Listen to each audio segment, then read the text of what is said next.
why why you? Why me? Why us?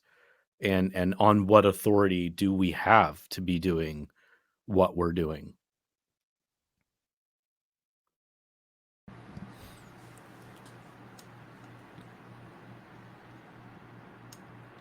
I mean, the greatest expertise comes through experience, right? We've lived it, right? Um, you can't get a better degree. I tell people all the time. I graduated from the School of Hard Knocks with a master's degree. Um, I went through a lot. There's other. I'm sure there's plenty of other organizations I could be a part of just based upon the trauma that I've dealt with. Um, but I have to look at and analyze my life up to this point and realize that a lot of it started with how I was raised and the void that was there. I wonder if, had I not had that void, would the past have changed? And Well, I think, I not to interrupt, but honestly, I don't think I would know you. I think that you would have gone a different direction. I think, for better or worse, what happened to you, and for better or worse, here we are today. So, I mean, I'm grateful, but certainly it's had profound effect. well, and that's the other thing too. I mean, if anything in my past had changed, I wouldn't have my boy. I wouldn't have been put in those positions to go down the dark paths that I've been down, and to meet the people that I've met and move to the places I've moved to, and all the other stuff that's happened to me. He would not be here, and that would what a great loss that would be to the world. Um, so the the why me and why us is because I think when we all first got into this, and I'm I'll try not to speak for you or anything, but I when I first got into this, it was I was full of piss and vinegar, and I was ready to go, ready to fight, ready to make a change, and all this other stuff. Rah rah rah, sis boom bow, right? Full speed ahead. Um, but having been a part of this for 6, 7 years, um, we're not making like the change is not happening, and I've kind of become disillusioned by it, I guess would be the appropriate way to say. And that's not through any of the good work that's being done on any of the other fronts. I'm not trying to diminish them, but I have become disillusioned, and I don't know if that's some of my own issues popping up again, my own self doubt or whatever. Um, but I've seen that, and I know we can do more, right? And I've tried to look at this from an analytical standpoint and say, okay, where are we not focusing? Where is the arena not focusing? Um, and quite honestly, it was with me. Um, no one really focused on me, and they knew who I was. They utilized me for what they needed to utilize me for. Um, but they didn't ever say, "How are you doing?" Right? What's going on? Right? What's going on in your head? Right? Um, you why where have you been the last 2 weeks or whatever? Right? I tried reaching out to you, but what's going on with you? Um,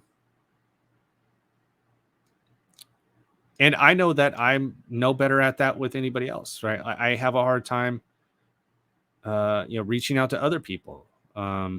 Like you were trying to get this interview for a couple of months. I think that's because we're both really, really busy on the back end with some of the other stuff. But um, you know, the ability to ask for help, I know it's also on me too. I got to know when I'm in over my head. I got to know when I'm run too ragged. I have to be willing to accept help. But again, I'm still fighting those social norms of not, you shouldn't ask for help and all this other stuff.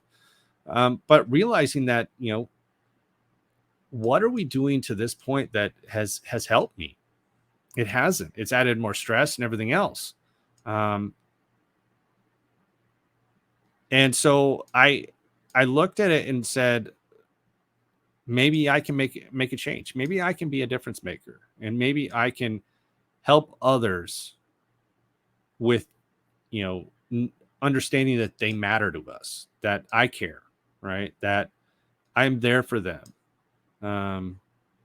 That I really want them to succeed and I want them to get better. And I'm not out there beating a drum, right? I'm not trying to get the notoriety for it. I'm not, because it's not about me, you know. None of us are gonna be rich and famous off of this, and that goes across the entire arena, right? No one's gonna be rich and famous off this. I That's not why we're here. I don't want anybody to know my name, right? I'd rather be anonymous. But I know that there needs to be someone at the head of this thing until someone more qualified comes into play. Because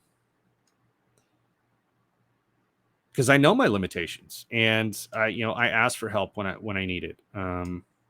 We've got some good people get put into some of the positions to help us go with this. And they have the same drive and determination, but none of us is out there, trying to, put our names out there and say, well, I'm doing this and I'm doing this. It's why we're anonymous. We emphasize that because we want it to be anonymous. And this is not my organization because it's my brainchild, right? I'm eventually going to die, right? And hopefully that'll be a long time from now. But I want to see this organization continue on, because even if we do pass every state and every nation in the world has total equality on everything, and we fix all the issues with the systems, there's still going to be people that are dealing with trauma, right? Maybe it's you're in a nuclear family, right? That's stable, but you've had 5 miscarriages, and you right? Yeah, or Or your situation as a child. Perfect yeah, example. I mean, even if divorce was never in the picture anymore and everyone stayed married and all this other stuff, right? I mean, maybe like, your wife yelled at you, or, your kids are, going through, troubles at school, right? How do you deal with that? How do you sit down with a 5-year-old and say, you can't tell somebody that called you mean names, that you're going to beat them with a hammer or whatever that they say, right? I mean, how do you talk to them through that? And how do you deal with, your coworkers at work, right? Who then you bottle that up and you take it out on your family, right? How do you deal with that? Eventually, even 100 years from now, we're still going to be here because we're going to help people eventually get through that process. And that's something that's going to be here for the entirety of the world. And hopefully we can set it up in the right way to where it doesn't turn into another, corporate entity that loses sight of its mission and its vision and its people and its community.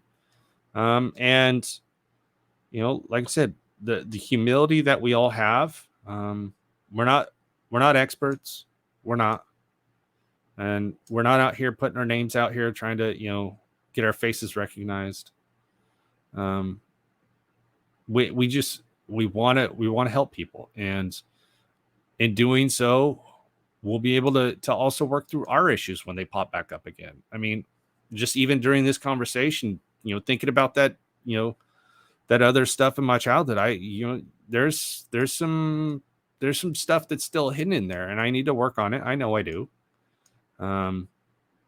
but it's a continual process. And no matter what, say 20 years down the road, my son's going through the same thing. How's that going to affect me? Right? What trigger will come next?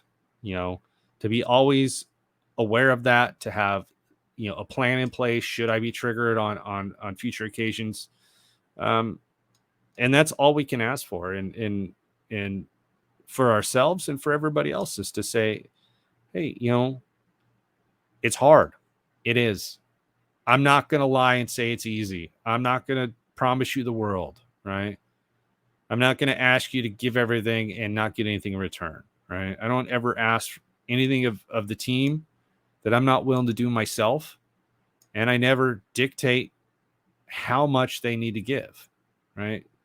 You need to give what you can give when you're ready to give it. And that's a part of the process of working through any sort of trauma is to say, you don't just jump to the hardest thing. Take baby steps, right? Work on this, work on this, work on this, work on this. And eventually you'll get to the root core of the issue. It's not that you're angry at this or you're angry at this. The root core is that this is what's bothering you. And if you can recognize that, you can fix that and at least acknowledge it and put in place a plan to deal with that, then when it pops up again, you'll have a better understanding of how to handle it. Through each stage of watching my kids grow up, something would happen, and then it was like like a flash in my mind, and then I would have these thoughts, and then I would have these feelings, like the ones before when I said I didn't put these here. But it was like I was vicariously living my childhood again through my kids, like I was reliving my childhood.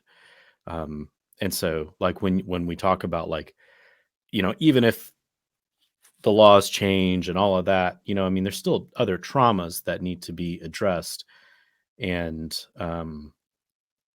yeah, but I think to go back to the question and the answer, you know, who are we to be doing it? I wholeheartedly agree with you. For those that don't know, we Joe and I were in another organization together, and there was a conference that we were together at um, in 2019. Was it 2019? Sounds right. Yeah, 28. I want to say 2018 because 2020 was COVID. Oh, maybe 2019. maybe it was It's 2018, 2019, one of the two. one of those two. Um, but even then, we had talked about Fathers Anonymous, but kind of like under the umbrella of this other organization. Um, but the one thing that, I mean, is it just resounds with me as well is that, I feel like I'm the epitome of the target audience of these groups, and yeah, I'm willing to dig in and do the work, but at the same time, it's like, don't forget that I'm I'm one of them, like, just because I'm on this side and I'm helping, that that doesn't mean that I'm without hurt or trauma, that I'm dealing with stuff every day. Um, and I don't really remember hearing any of those check-ins that often, outside of just like objective check-ins, like, "Hey, are you doing okay? Can you keep doing this?" Um, and I guess I signed up for it, so I don't harbor any ill feelings about that, but it just speaks to the fact that nobody's doing what we're talking about. And then, so going back to what you said before, be the change. Like, if nobody else is, well, crap. Like, I guess I got to do it. And I feel like that's how you feel, and certainly how I feel. And um yeah, it's definitely been different with Fathers Anonymous. So we hit our year mark back in August, right? I believe so. Yeah. Well, I mean, and so it's been hard. We've been doing a lot of the administrative stuff and really trying to set the organization up for success, which turns out to be challenging, like both from an administrative side, which Joe knows more about, but then also just to be so careful and intentional to be to, to just have integrity, like, and make sure that the vision is carried out with integrity, and that we both know that equally, and that's been really challenging. But I can honestly say not a day has gone by with Fathers Anonymous that I feel like the team is like, we're more invested in one another than we are about doing the work. And I always feel like, to have a great business, you should take care of your employee first. You take care of your employee, that they'll take care of you, and then the business will be good because you've got happy employees. And it's like, that's not really what we're doing necessarily, in that we're like a business, but it's like the core of what we're trying to do is take care of other people. And how can you even claim to take care of other people if you can't take care of yourselves and your peers? So I'm 100% in there with you. Yeah, I mean, you got to treat people with respect and realize that, they poop and you poop, right? Everyone poops, right? So, um, it's it's a hard thing because we're all going through our own traumas and our journeys and our flashbacks and everything else that keeps coming up. But in doing the mission, um, even just talking about it here, right, is helping me, and this is designed to help other people. So it's helping me. So going to and helping with the support groups and everything else, it's a way for you to tell your story to somebody else, and that helps you. Um, so it's not a I need you to sacrifice everything for the greater good. It's, hey, go help yourself by helping somebody else, right? Help yourself, and someone else will be helped as well. And so that concept of you know uh, trauma navigation and trauma healing is really important in the self care aspect of it too. And people are going through stuff on a daily basis, and stuff changes. I mean, take a look at what's happening in society right now. You have fathers, mothers, children whose lives are being upended because one parent's the sole breadwinner and they're getting let go for either lack of work, because nothing's going on, or because they're standing up for a principle, with regards to a mandate. um, there are a lot of people out there that are child support payers that are making a determination, and they're going to go into arrears, and all this other stuff's going to happen. So I mean, that's going to affect the volunteer base too. I mean, or people are currently married, they're going to get divorced or whatever it is, that's going to affect who can be available. And we have to recognize that. And we have to understand that as the president, I have to realize that these are not my employees first, right? Um, to use employee in a generic term, because they're not employees, they're volunteers. But to realize that they're my friends and my family first. Um, and the mission will continue on, and how I continue on the mission is helping them and helping others as well. So um,